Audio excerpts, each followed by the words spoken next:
Isang mapagpalang araw sa bawat isa at ako po ay nagpapasalamat sa Panginoon sa patuloy na pag-aaral natin ng salita ng Diyos. Salamat sa Diyos sa kalayaan na meron po tayong mag-aral ng salita ng ating Panginoon. Ang aking ituturo sa inyo ngayong araw na ito ay patungkol po sa ang unang himala ni Jesus. So, ang layunin po ng ating pag-aaral sa oras na ito ay upang makilala natin at maunawaan ang Panginoong Yesus na Diyos ng himala at walang imposible sa Kanya. Matutunang sundin siya sa lahat ng Kanyang ipinagagawa sa atin at siya ang bahalang gumawa ng himala. Bago tayo magpatuloy, tayo po ay manalangin muna at humingi tayo ng gabay sa ating Panginoon sa ating pag-aaral sa oras na ito. Panginoon, kami po dumudulog sa iyo at nagpapasalamat kami sa kalayaan na meron po kami na mag-aral ng salita ng Diyos. Salamat po na kami po ay inyong tinuturuan sa inyong mga salita upang, Panginoon, kami ay makapamuhay ng ayon po sa iyong kalooban bilang iyong mga alagad, bilang iyong mga mananampalataya. Samahan niyo po kami sa oras nito sa pag-aaral ng iyong salita, Panginoon. Turuan niyo po kami, maliwanagan po ang aming puso at ang aming isipan sa iyong mga banal na salita. Ito po ang aming samot dalangin sa pangalan ni Jesus. Amen. Noong nakarang Huwebes, natutunan natin ang Panginoong Yesus ay patuloy na nagbibigay panahon sa ating lahat upang may pakita at may panawa sa atin ang mga bagay na nais niyang maunawa natin tungkol sa Kanya.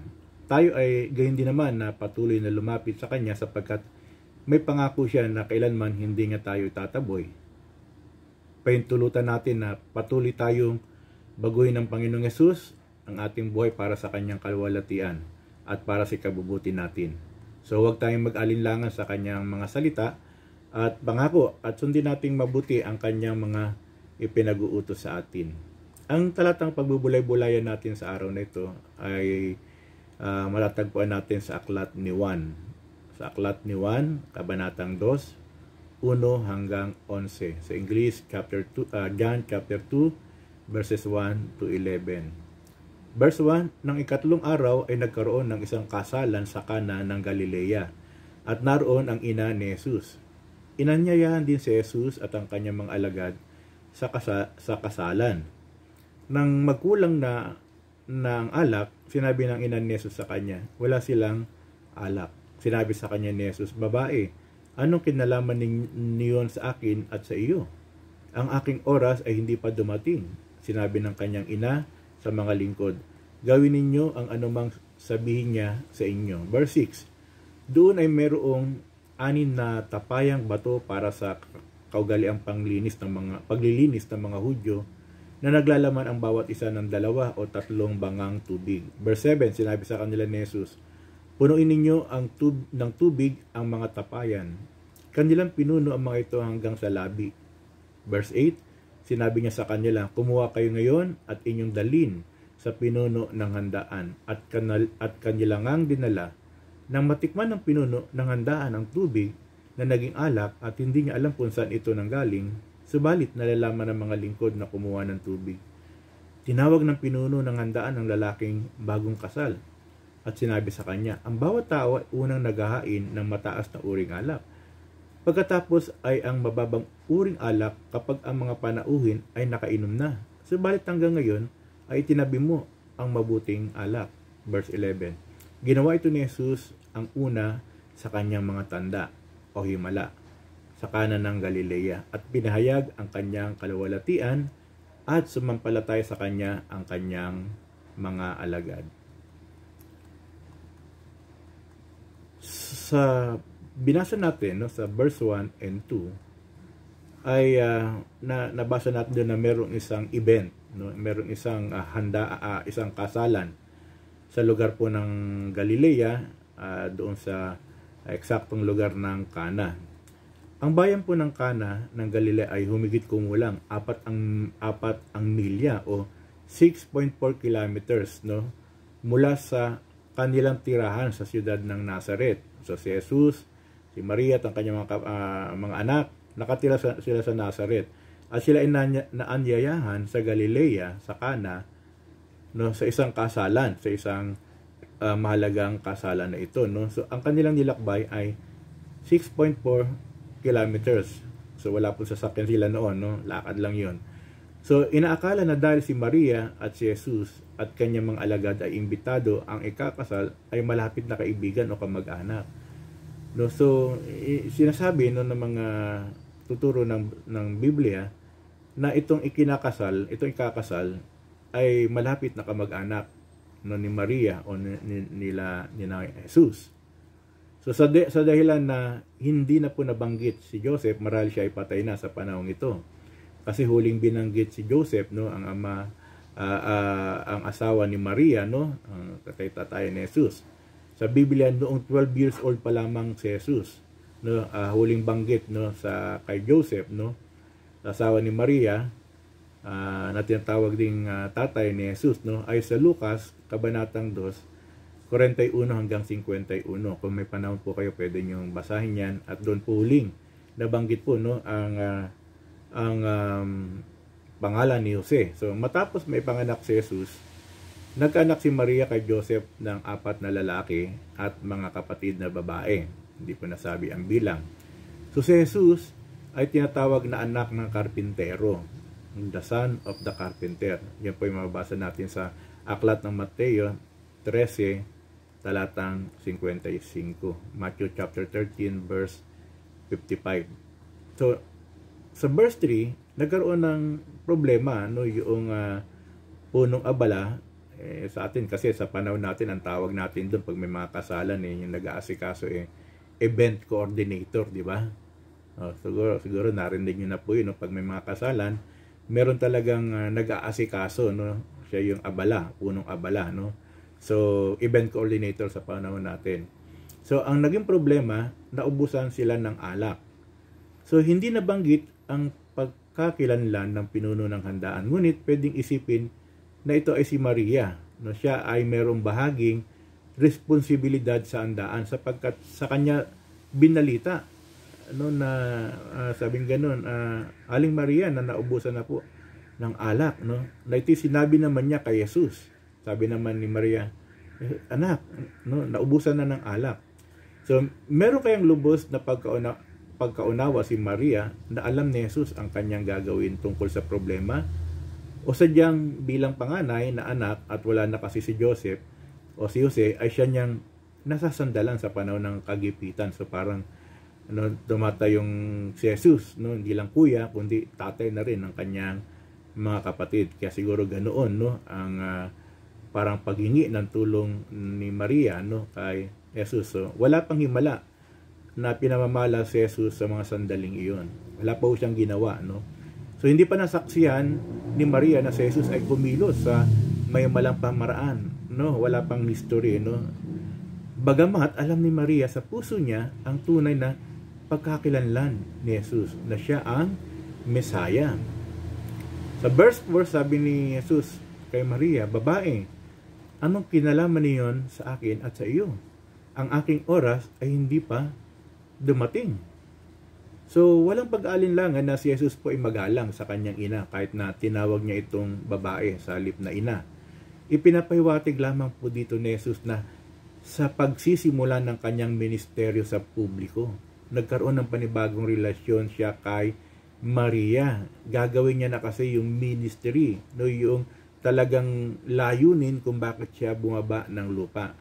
So ginawa niya ang himala hindi dahil kalooban ng kanyang ina, hindi kalooban ni Maria, kundi ito ang kalooban ng Diyos Ama na siya ay gagawa ng himala. So John chapter 5 verse 19, o sa aklat ni Juan, kabanatang 5 talatang 19, sabi dito, kaya sinabi ni Jesus sa kanila, sinasabi ko sa inyo ang totoo, ako na anak ng Diyos ay walang magagawa kung sa sarili ko lang, kundi ginagawa ko lang ang nakikita ko na ginagawa ng aking ama.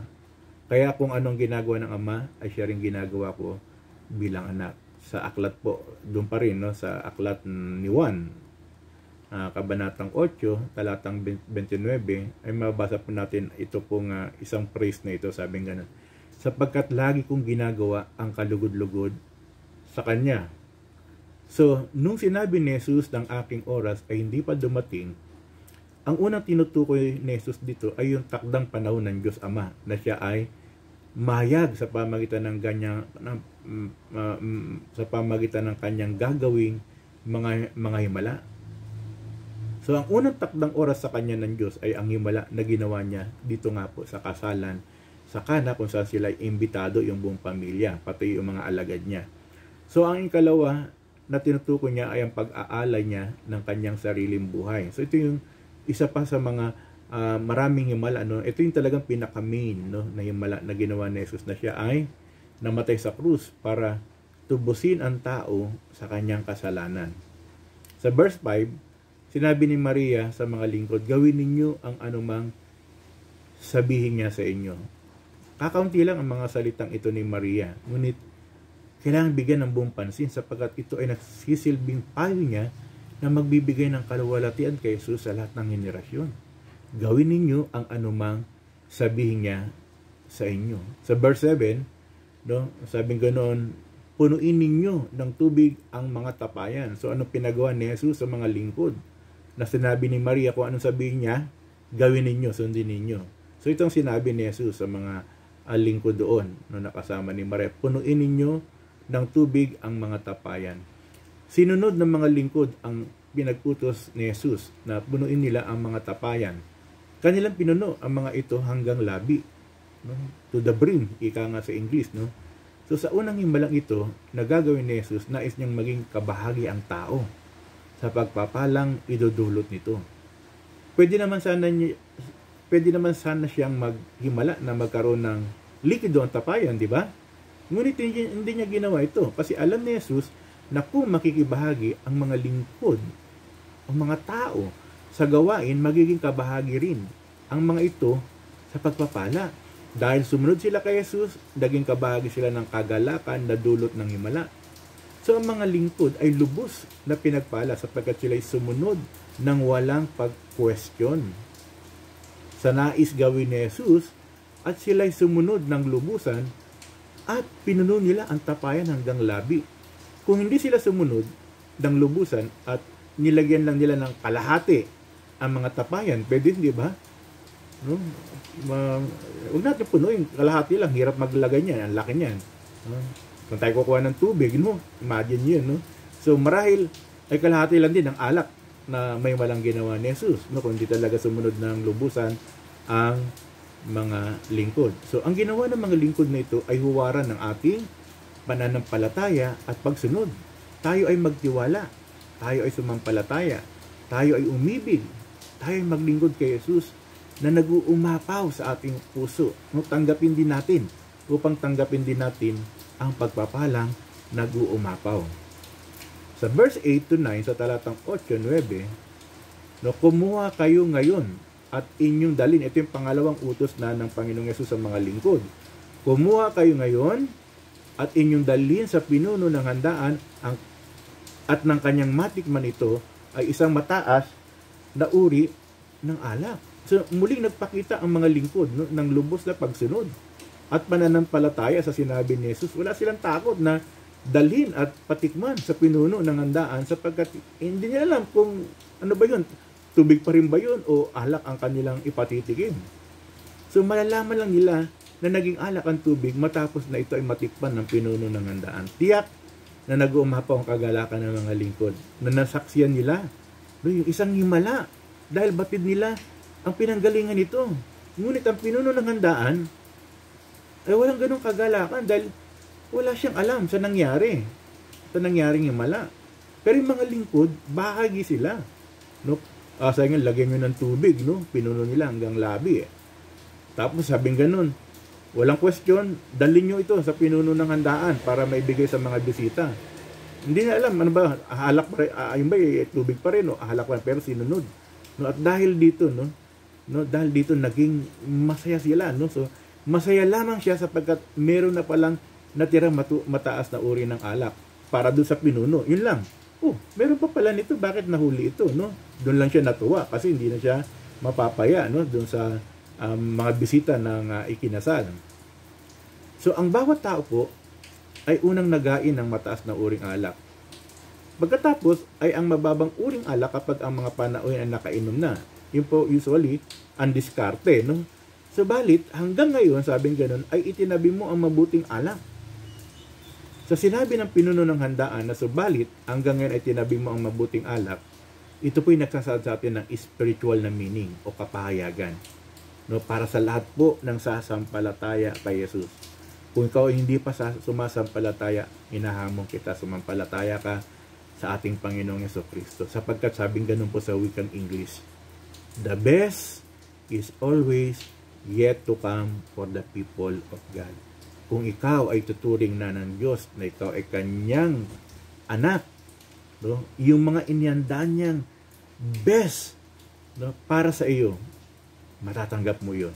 Pero dapat meron kang pananampalataya.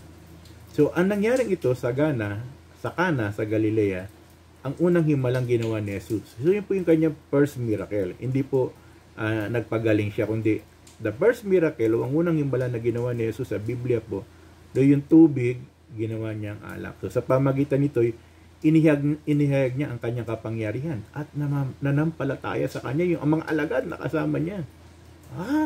Siguro, parang napipicture ko yung mga alagad. Nakanganga, no? What happened? Ano nangyari, no?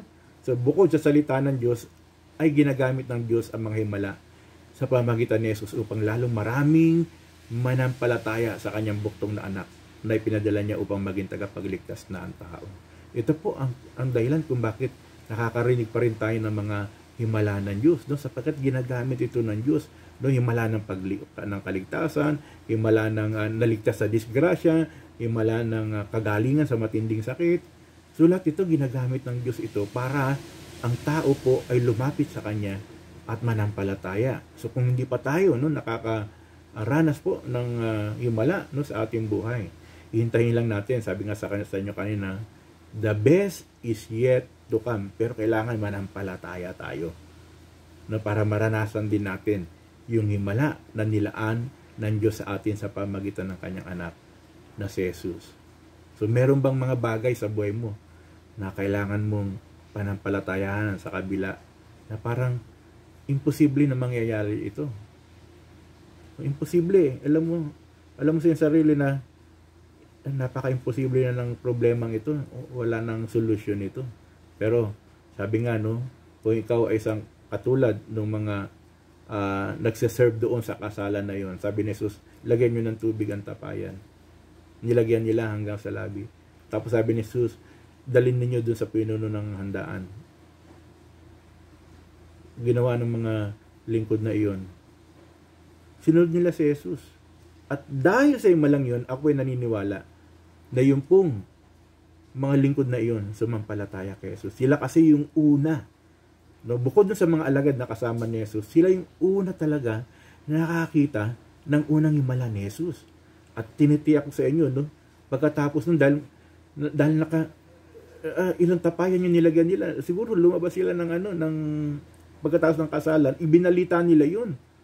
No, merong isang lalaki, no, ang pangalan ay Jesus. Inutusan niya kaming lagyan ng tubig yung tapayan.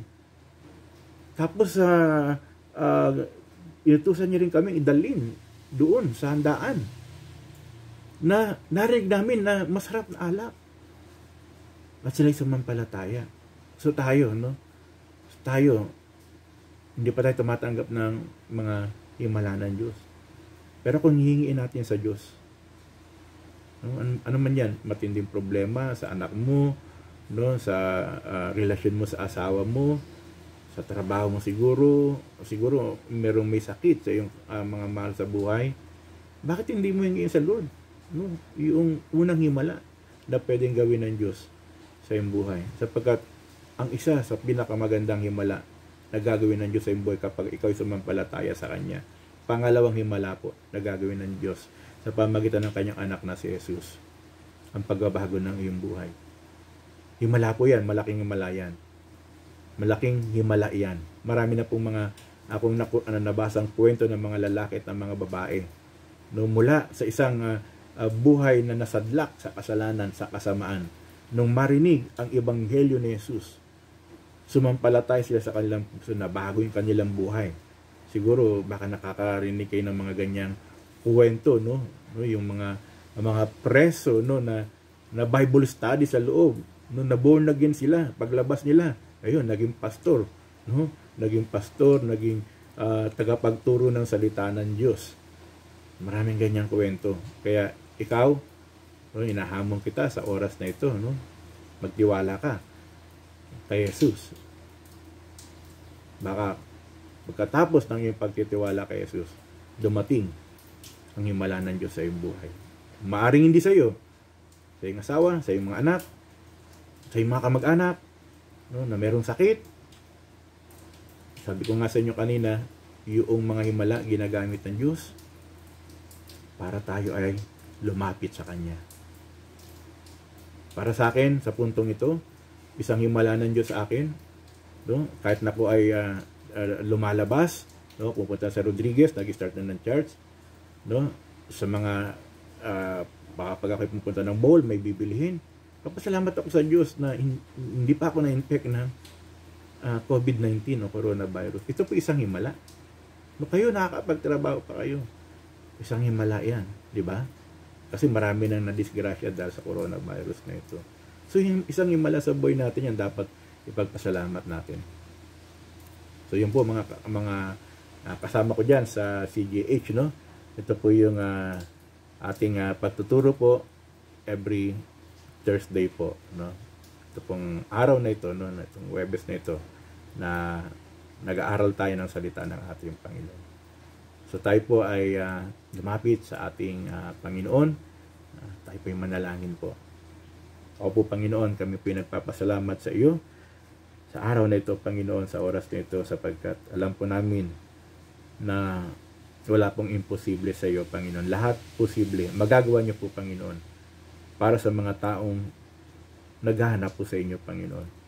Sa mga taong maaring wala ng pag-asa, naghahanap ng himala sa kanilang buhay. Lord, tunay nga na dumating ka po sa bawat sa amin at alam niyo po ang kailangan ng aming mga puso. Isang himala, Panginoon, na mangyari po sa amin. Tulungan niyo po kami na sumampalataya sa iyo, Panginoon. Tulungan niyo po kami, isuko namin ang aming buhay sa iyo, Panginoon. Upang sa gayong, Panginoon, maranasan namin, Panginoon, ang isang mahalagang himala sa aming buhay, mabago ang aming mga buhay. Pagpalaan niyo po ang bawat isa sa aming, Panginoon. Patuloy kong dinadalangin sa iyo, Panginoon. Ingatan niyo po kami, Panginoon, sa virus na ito na hindi po nakikita, itong coronavirus, itong COVID-19 na ito, Panginoon. Hindi lamang ang bawat isa sa kanila at sa amin, kundi Lord, yung mga mahal namin sa buhay, i-cover niyo po kami ng iyong divine protection.